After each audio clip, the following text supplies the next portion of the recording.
Welcome back to the channel, everybody. I'm Lady Nyca, and with tonight's episode of the Have and the Have-Nots, honey. The Have and the Have-Nots. This is Season 7, Episode 8, entitled The Heavy Lifting. So, child, we still back over at Jeffrey and David's place, you know. He done walked in and seen Jeffrey and Madison at it, and he leaves out feeling away. Jeffrey feeling awful too because now his dad saw him in the act. It's one thing to know your son is gay, or for his father to know he's gay, but to actually see him in the act, he feeling some kind of way. However, Madison is trying to reassure him it's okay. His daddy knows. He tries to convince Jeffrey it is okay. So then we see Madison begin to get dressed, and Jeffrey asks him, what you got going on later on? Because he starts to relax, you know. He gave him a little analogy, said, you know, if your dad would have caught you with a woman in here, how would you feel? I'd be embarrassed. Well, it should be the same level of embarrassment for you being in here with me. So anyway, child, after he relaxes some, he done laid back up in the bed, child, probably ready to go round two. But Madison got to go to work. And he ain't going to be able to kick it later on neither because he got to work late nights, I'm assuming. And cafeteria dinner ain't exactly what Jeffrey had in mind. So they going to have to see each other when they see each other. Child, he'll be down there to the cafeteria to eat dinner with you. Now, David downstairs trying to reconcile in his mind what he just saw as Madison comes down the stairs to leave. David, he asking David, David gonna lie and say he ain't even know Madison was there. You just opened that door and saw your son with his legs to the moon, and Madison was doing a 1, 2, 3 stomp up in, okay. Anyway, how you gonna act like that? Madison is kind of tickled by it. He offered to check on David's back bandages. Baby, David ain't want no... that's all right. You gonna leave. Madison still wasn't leaving. He said David looked mad uncomfortable. He said not. So Madison just finally gone to leave the man alone. Let him reconcile in his mind what he just saw. So then Jeffrey come downstairs. He think him and his dad finna talk about what just happened. But David say he cool. We ain't gotta have no conversation. It's cool. It's cool. It's all good. Child lied and said that he was finna go in the kitchen. David's so perplexed by what he saw. Child, he just told him, look, I ain't expect to see what I saw, but it's all good. It's all good. Baby, he went to going up that stairwell. Jeffrey had to remind him, I thought you was going to the kitchen. Then he went on down the stairs, came back down the stairs to go in the kitchen. Child, he was messed up. That took him for a shock. I imagine it did, child, because I remember the first time I saw my daughter kiss another woman. Child, I knew at this point she was gay. I knew that. I knew she was into females, and I knew she had a female that she was liking on, right? It's one thing to know, but baby, when you actually see it, it do take you for like, oh.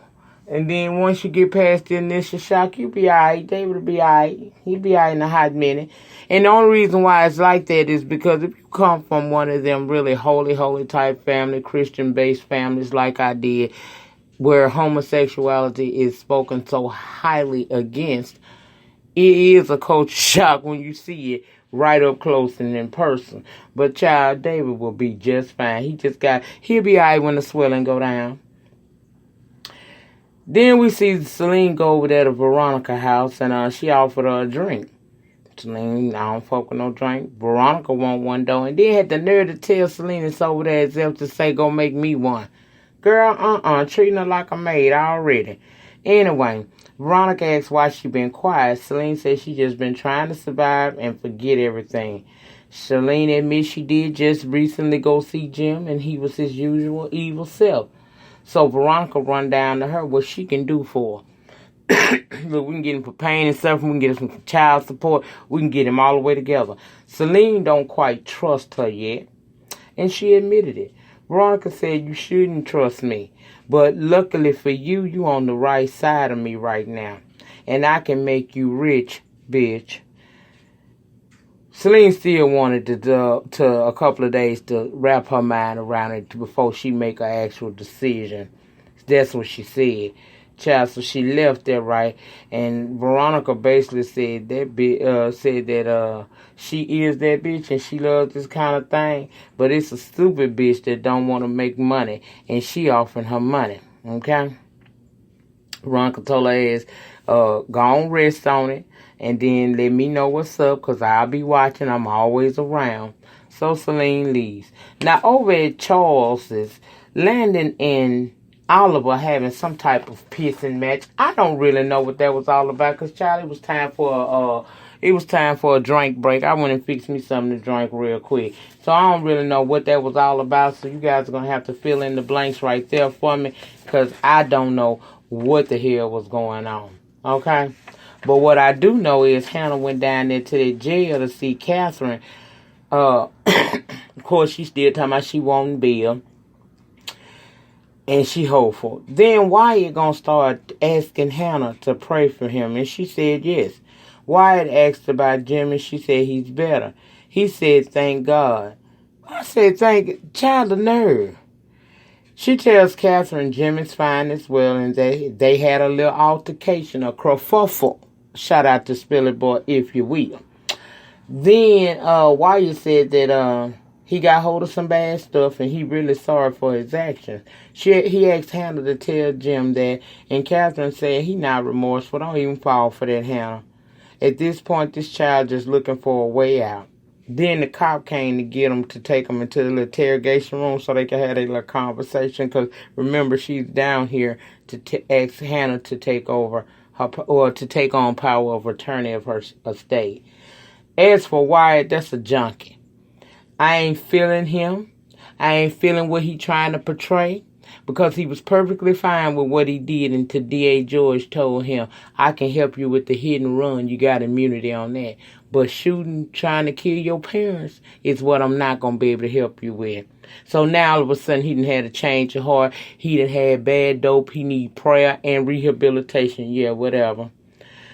So we see Catherine and Hannah go into the little interrogation room, and Catherine say, "You're not gonna ask me?" "Ask you what?" "If I did it." Hannah said, "At this point, I might not need to know." And Catherine said, "You might be right." She then goes into telling her that she want to give her power of attorney of her estate, and explains what that entails. And she explains that she need her to, in this moment, to protect her from possible lawsuits and Jim. She wouldn't give Jim a strand of her hair, is what she said. Now, Hannah agrees to do it, then mentions that Candace has yet to return that money to Jim. Catherine explained to her that that's going to be all he got, so she better return it, or Jim will come after your son with a vengeance, and possibly you and Candace, honey. But here's the flip side. With power of attorney of my estate, he gonna have to come to you if he so much as want to buy a candy bar. Now, Hannah said she wasn't with the revenge at all, but she was a bit intrigued that the man that treated her so bad will now have to come to her for everything. Everything? Everything. Over at the Iron Bone, Benny has arrived, and he and Mitch are talking about Candace not needing to return that money. But she says she gonna do it anyway. She tells Benny that Zay will be going to the bank. And at that moment, Hannah called. She answered the phone. Sure, Hannah, look, I'm going to the bank. I'm going to the bank right now. Benny is there saying that he don't want her to go to the bank. So Hannah tell her, put him on the phone. She tells Benny, make sure she goes down there, and then tells him that Catherine just gave her power of attorney and that Jim is going to be pissed off. But right now, he at her mercy. So make sure Candace does what she need to do. Now, let's go back over to Landon and Oliver.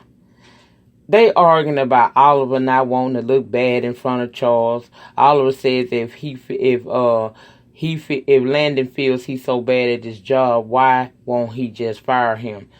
I was like, how he gonna fire him? I thought Landon was on fired status. He just back until a replacement can be found. But I tell you one thing, Landon didn't go to fire him. Oliver got a little upset. He told him, look, just because my family got money don't mean that I'm not capable of doing this job. Child, Oliver got upset almost to the point where he looked like he wanted to cry. Take it back. So, child, he said he really a nice guy, but he can be an asshole. At that point, Landon like, calm the hell down. That's fine. Go be that. Go on, be that. Just, get yourself together. Child, when he left, Landon said, ain't no crying in politics. The hell was that? I said, all right, Landon. You better be careful, boy. Oliver is quiet, and quiet can sometimes equate to dangerous, especially if he feeling bullied. You might want to be cool with that. Girl, that was kind of strange how he reacted. It was like Oliver turned into a whole nother person, child. Anyway. Let me see what Benny winds up telling Candace when he hang up with his mama that Catherine is giving Hannah power of attorney, so they not sure why, but that's what's gonna happen. Candace ready to go down to the bank. Benny goes to the bathroom, and that's when Mitch accuses her of thinking about taking it all instead of just the 8 meal. She says she wasn't thinking that, but he assures her that it might not be worth it. But if you decide you want to make some moves, me and my family got you. See, this is the part I don't like. Because y'all already in a position to really win if y'all play y'all cards right. This girl seemed like she trying to do the right thing, and she want to get this man back his money. But y'all keep pulling up the old candy cane ways, and I feel like, and we will get into it, that this is being, I'm playing a major influence on what this girl is going to do next. Just don't put that in her mindset. At first, Benny was doing it heavy. Now Mitch is doing it. Steady putting it in her head to do that when she might not even need to do all of that. But nevertheless, she entertained the conversation. Now, let's go back down to the hospital because David then went to see Jim, and he's still in his fields over seeing Jeffrey and Madison having sex. Jim tells him he imagined he didn't know how to, what a sight that must have been. And he could tell that David messed up. And he asked him, was he okay? David said yes, he just needed a minute. Then Jim asked, what about, what positions was they doing? And he told him, look, don't even go there. Jim mentioned Celine coming to see him and how he hates her and been avoiding her, yada, yada, yada. He can't stand her. Then David tells Jim that he wants to turn state's evidence against Veronica and suggests he do the same. Jim damn sure wasn't feeling that. Jim said, it's other ways. But David feel like it ain't no choice in the matter because she keep trying to kill him. And she ain't gonna stop. And Jim said she ain't gonna stop if you do this either. He suggests her having an accident befalling Veronica. But speaks against, that immunity deal that he want to set up with Joy. He was like, that ain't what we need to do. Jim said, we got our fingerprints over all other shit that Veronica did, so we ain't gonna be doing no deals, even if it does clear Catherine, we don't need to take that road there. That ain't no good idea.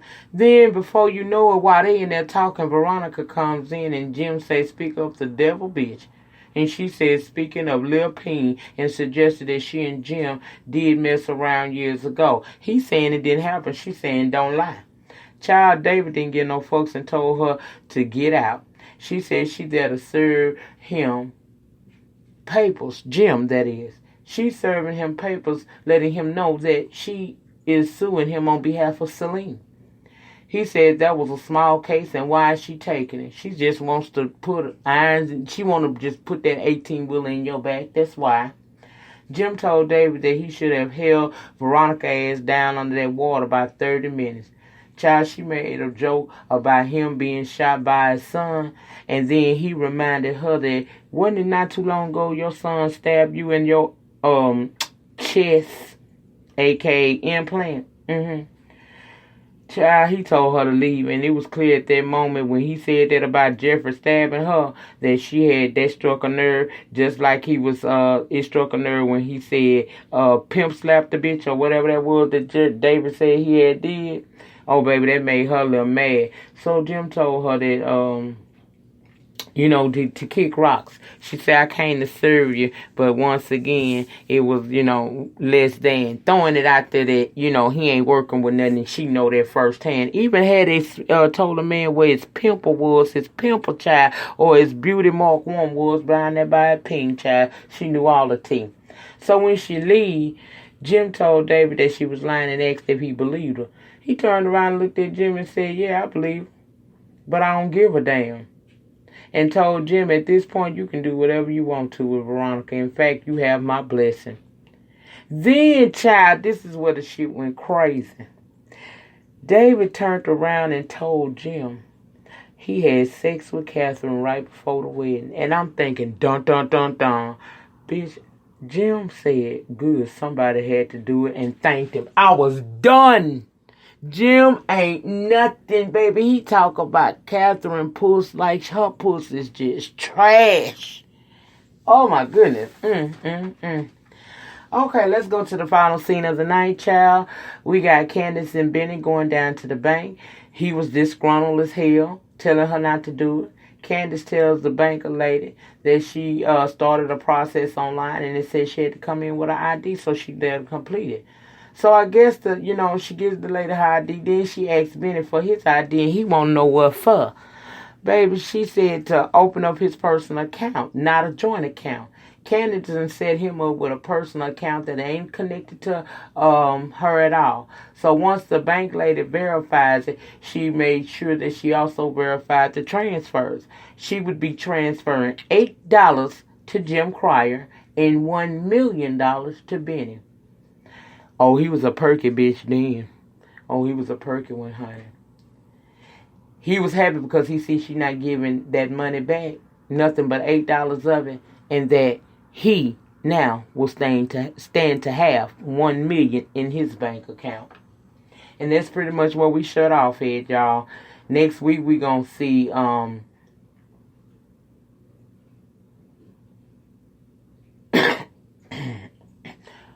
we're going to see it. I'm sorry. Next week, we're going to see if Wyatt actually kills himself off. Because he ain't going to act like he going to commit suicide right in front of Catherine's face. We're going to see will Jim put plans into place to handle Veronica.